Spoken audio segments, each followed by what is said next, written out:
অফিসিয়ালভাবে budget সেগমেন্টে এখন দেশের মার্কেটে একটা ফোনের নাম অনেক বেশি শোনা যাচ্ছে, সেটা হলো আইটেল পাওয়ার 70। বিশেষ করে 120 রিফ্রেশের ডিসপ্লে, 10,000 mAh বড়সড় ব্যাটারির জন্য। তবে আজকের ভিডিওতে কথা বলবো এই ফোনটা আসলেই কেমন, 10,000 mAh ব্যাটারি বাদে কি এই ফোনটা আপনার কেনা ঠিক হবে কি না, অথবা এই ফোনটার পারফরমেন্স, এই ফোনটার ক্যামেরা সেক্টর কেমন। সো অবশ্যই ভিডিওটা আমাদের সাথে শেষ পর্যন্ত দেখুন বাজেট সেগমেন্টে আপনি এই ফোনটা কিনতে চাইলে। চলুন ভিডিও শুরু করি। শুরুটা করব লুক এবং ডিজাইন দিয়ে। তার আগে 10,000 mAh কাহিনী শেষ করি। ফোনটাতে মূলত থাকছে 6,000 mAh একটা ব্যাটারি, তবে এর সাথে আপনার আলাদাভাবে একটা চার্জিং বক্স কিনতে হবে যেটা 4,000 mAh, যেটা যদি আপনি একই সাথে কিনতে চান তাহলে আপনার দাম ফোনের থেকে আরও 1,000 টাকা বেশি পড়বে, অর্থাৎ 10,990 টাকা হলো ফোনের দাম। তবে সেখানে আপনার ফোনের দাম পড়বে 11,990 টাকা, একটা পাওয়ার ব্যাংকের মতোই আলাদাভাবে। ফোনটাতে পেয়ে যাবেন আপনি ডুয়েল সিম কার্ড স্লট, সাথে এক্সট্রা মেমোরি কার্ড স্লটও কিন্তু পাচ্ছেন। ফোনটাতে 3.5mm অডিও জ্যাক পাবেন USB Type-C পোর্ট। ফোনটা বেশ স্লিম একটা ফোন এবং ফোনটার সামনে দেওয়া হয়েছে মিডল পাঞ্চল কাটিং ডিসপ্লে। এই ফোনটা হলো IP54 সাপোর্টেড, যাতে করে হালকা পাতলা পানি অথবা ধুলোবালিতে কোনো ধরনের সমস্যা হবে না।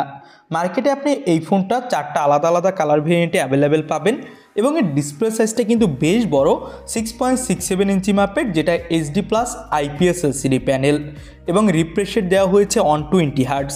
তবে এখানে HD+টা অনেকেরই চোখে পড়বে, এখানে ফুল HD+ ডিসপ্লে দিলে তাহলে আরও বেশি ভালো হতো।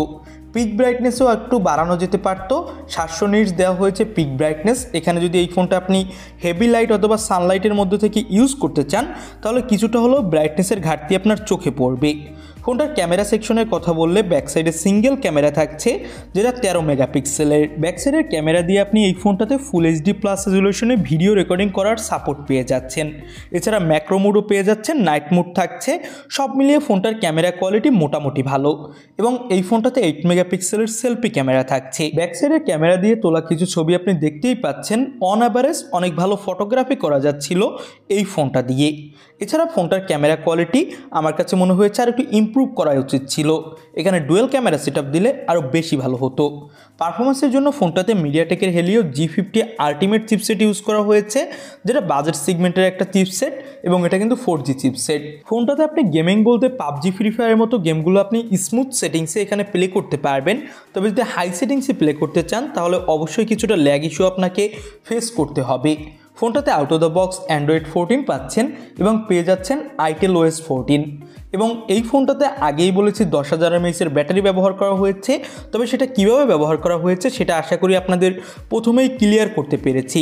মূলত একটা পাওয়ার ব্যাংকের মতোই একটা কেস থাকবে, যেটা ফোনটার সাথে আপনি চাইলে অ্যাডজাস্ট করে নিতে পারবেন এবং বাজেট সেগমেন্ট অনুযায়ী এই ফোনটা আপনাকে যে 10,000 mAh ব্যাটারি দিচ্ছে এটা কিন্তু মূলত এক কথায় ঠিক না, এর জন্য আপনাকে আরও 1,000 টাকা এক্সট্রা পে করতে হচ্ছে। তো সেই হিসাব করলে 6,000 mAh ব্যাটারি নর্মাল একটা ফোনে আমরা যেরকম ব্যাটারি পেয়ে থাকি ওই রকমই ব্যাকআপ পেয়ে যাবেন যদি আপনি 1,000 টাকা এক্সট্রা খরচ না করতে চান।